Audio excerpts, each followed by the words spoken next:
Hi, this is Milenna Saraiva. Today is June the 12th of 2024. I am speaking from São Paulo, Brazil. This is where I live. This is where I'm from. This is where I work. When I was 18 years old, I went to Los Angeles to study fine arts, and I lived there for almost 15 years. After that, I decided to come back to my homeland, to my country, Brazil. And I did see a huge change in my style after that. I used to paint in a very classic way with oil paint and regular brushes. My style was surrealist. And after 6 months being here, I had one of those eureka moments, when I kind of painted a piece that I was like, this is what I want to do. This is what I want to explore. And it was a big portrait painted with mostly a palette knife. So I think being in Brazil has definitely helped me to loosen up, to break the rules in my own set of rules inside of me, that I created from everything that I had learned in college. Being here also, I can see that my work has exploded with colors. It's almost like I can't control it. I try to go a little lower on my tones, but the colors just come out of nowhere here. So yeah, I think when you're an artist, everything influences you, especially where you live. So yeah. I come from a family of creatives. So my upbringing was very free, and me and my brother, we were encouraged to be creative, to express ourselves through music, through dance, through art. So, my mother plays the piano and she sings. My dad plays the guitar.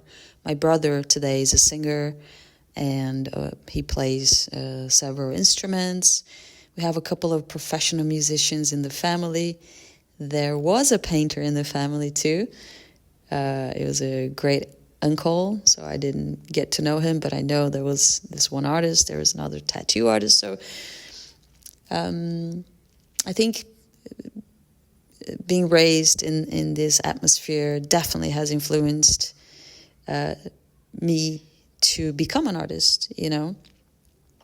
I always knew that I was going to be an artist. I was a dancer first, and then I realized that I really loved art, and my parents gave me a full support and 100% encouragement to follow this way, this path. My big influences, I have a thing for the expressionists.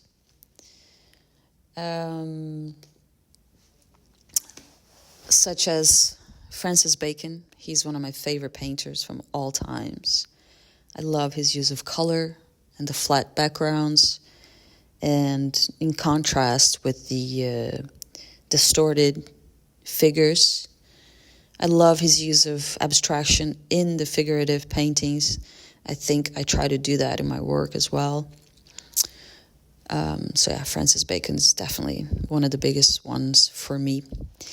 And then, of course, we have Egon Schiele that I love, de Kooning, of course, Van Gogh. I can see a lot of Van Gogh-ish type of strokes in my work too, and the colors.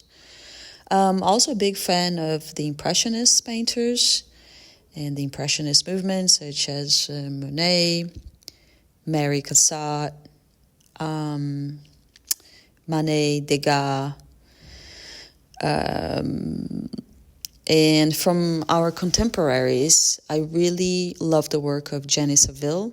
I think she's a British painter, or Irish, I can't remember, portrait, figurative painter. I also like this Brazilian artist. Her name is Adriana Varejão. And also a big fan of figurative painter Andrew Salgado. I think he's Canadian, but he lives in London. So, and yes, of course, I love Caravaggio and his use of light and dark and his rebellious ways of painting and being.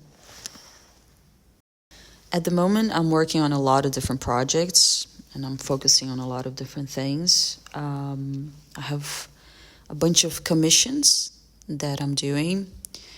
I also do a lot of live painting.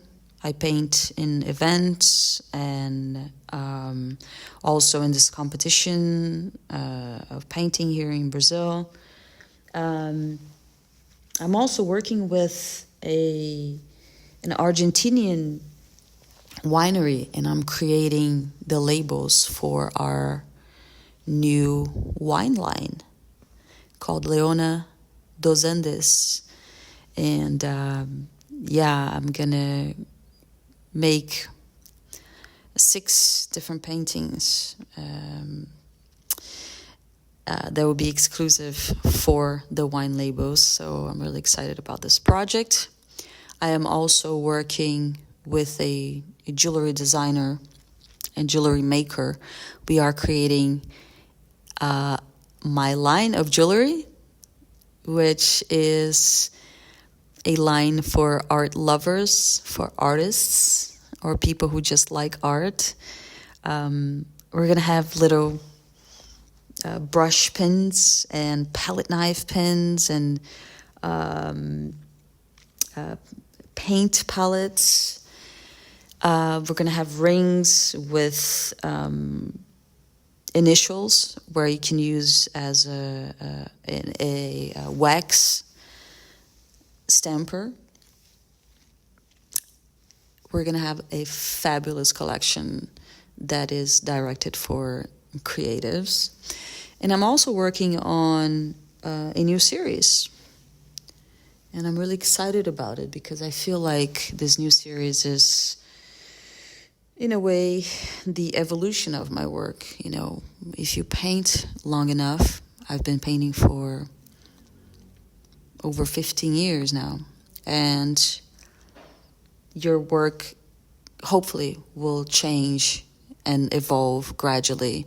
And I feel like I'm at this moment right now where it's changing and I can't stop it. So I'm working on that too.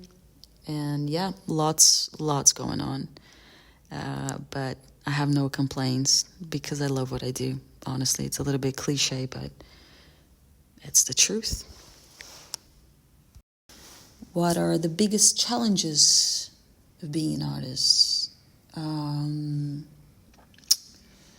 I think it depends on what stage you are in your career. There are many challenges from the beginning through current. When you start painting and you graduate, you know, I think the biggest challenge then is to make money. How are you going to pay your bills and survive if nobody knows who you are and you're not very good at it yet? You don't have a style, you know. So I think when you're starting, the biggest challenge is how to get through this period and continue to paint, you know. And then once you get through it, hopefully you get through it, there are other challenges. And I think the next challenge would be, how do you find your own original, unique voice and put that on your art? How do you imprint what's inside of you, you know, and how do you find your style in what you love to do? I think that's the next challenge. And I know a lot of artists who are desperately trying to get there and to find it, but it happens naturally with a lot of work. There's no secret. It's just work. And then once you get through that, I think the next challenge is how not to be a prisoner of that style. How to continue to experiment and be creative, even though you found your style and you found your public, your the people that like your work and you're selling, and how not to become a slave of that and always do the same thing, and stop evolving. So I think that's where I'm at right now. I think also a big challenge for artists is how to be disciplined and organized, because usually when you're creative, you're all over the place and you have ideas in the middle of the night and you want to do everything. You want to sculpt, you want to paint, you want to photograph, you want to play guitar. And I think if you're capable of having a little bit of structure and discipline, and be organized with your finances and your work flow, it's very positive and, for your career. And that is a challenge for most artists, I think. Yes, I have tried a lot of different mediums and techniques, yes, because mainly when I went to college, that is a good thing about going through art school, is because you are forced to try everything, So in school you do sculpture, you do graphic design, and you do watercolor and oil paint and et cetera, So I did all that. Also did performance art and video art and site-specific and all that. It was really fun. I miss exploring all that. But recently, I did something really cool. I joined a chef, and she created a bunch of edible paints, so I could paint with them, and that's what I did. At a dinner party, I painted a Buddha with her food, basically, and then we all in the guests ate my painting. So that was a little different than the usual, and it was a lot of fun. Definitely want to do it again. Usually when I'm painting, I have music in the background. I like to listen to jazz. Recently, I developed a passion for jazz and experimental jazz, and or alternative music like Bjork, Radiohead, Tori Amos, etc. But I have also been listening a lot of podcasts on politics. Go figure. I've sort of became addicted to history and information, and I want to know what's going on everywhere. So it's like I open a Pandora box, and the more you know, the more you have things to know, because for you to understand, for example, what's going on in Gaza, you have to know the history, what happened 75 years before today, right? So lately I've been just listening to a lot of politics, and it just kind of calms my brain while I paint. So yeah. The best reaction somebody has had to my artwork happened around 2 or 3 weeks ago. I was painting in my studio, and a friend of mine walks in with this guy that I had never seen before, and he walked into my studio and he puts both of his hands over his mouth and opens his eyes real big. And then he looked at me and he shook my hand. He said, "Hi, nice to meet you." And then he said, "You paint really fast, huh?" I was like, "Yeah, a little bit, not that fast, but yeah." And he's like, "Oh my God, I am overwhelmed." And he started walking around, and I could see his eyes were tearing up to a point that he was bawling in my studio. It was the first time that happened. I didn't know what to do, so I just hugged him. And I said, "Are you okay?" And he said, "No, I'm just overwhelmed. This is wonderful. You are wonderful." And he walked around and he wouldn't stop crying. So I think that was definitely the best reaction somebody's ever had to my artwork. I hope that when people look at my artwork, they don't only see the obvious. I have a feeling that some people might look at my work and think it's too commercial. But I don't think so. I'm not, when I make the large portraits, large female faces, I hope they see beyond the pretty faces and the colors.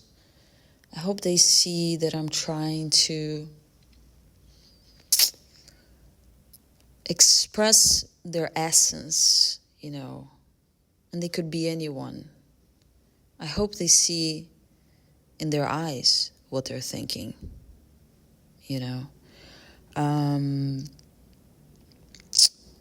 I think a painting is a mirror, so even though I want all those things, I know people will see what they have inside, and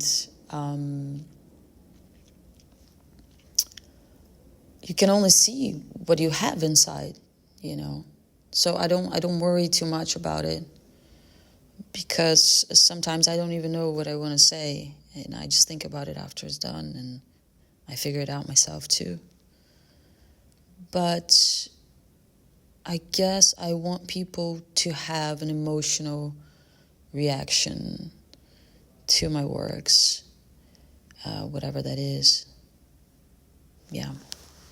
I would like to thank you, Stan, for this opportunity to speak about me and my work. And congratulations for what you're doing. I think is very special. And if you want to know about my work, you can go to my website, which is milenna.com, milenna.com. You can also find me on Instagram at Milenna's Art, MILENNASART. So thank you again. It's been a pleasure, and I'll talk to you soon. Goodbye, everyone.